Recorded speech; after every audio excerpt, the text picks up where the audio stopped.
السلام عليكم ورحمة الله وبركاته.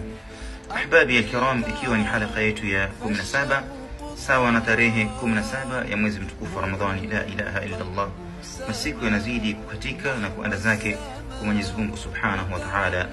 Al-muwaffaqu man waffaqahu Allah wal musaddadu man saddadahu Allah. Namuomba Mwenyezi Mungu Subhanahu wa Ta'ala atuwafikie daima katika lile ambalo kwamba analipenda na analoridhia. Hakika yake Mwenyezi Mungu ni mweza. Allahumma amin.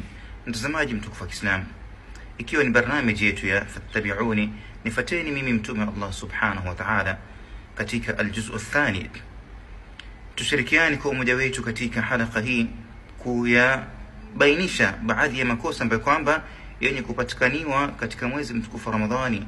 Makosa haya yanapatikaniwa zaidi kwa madada zetu kwa madai ya kuwa wako jikoni, wameshughulishwa na majiko na kupika, na pamoja na kuwa baadhi ya wanaume pia, isipokuwa mara nyingi linakuja kosa hili kwa kupitia wanawake, kosa ambalo kwamba kwa uzito wake lina nafasi ya kumpelekesha huyu mwenye kulifanya kosa hilo kujifananisha na sehemu miongoni mwa sehemu za ahlul kitab, za Mayahudi na Manasara. Ni kosa gani? Lakini ni hili la kuchelewesha kufungua muadhini. Naam, yamekuja mapokezi kwa Bukhari kutokana na hadithi ya Sahal ibn Sa'd as-Sa'idi, radza Mwenyezi Mungu zimfikie, asema Mtume sallallahu alaihi wasallam, la yazalu an-nasu bi khairin ma ajjalu al-fitra.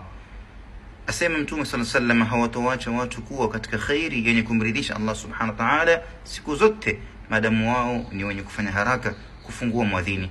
Kwenye riwaya nyingine akasema, fa innal yahuda yuakhiruna al-fitra, hakika ya Mayahudi wao desturi yao ndio wenye kupenda kuchelewesha kufungua muadhini.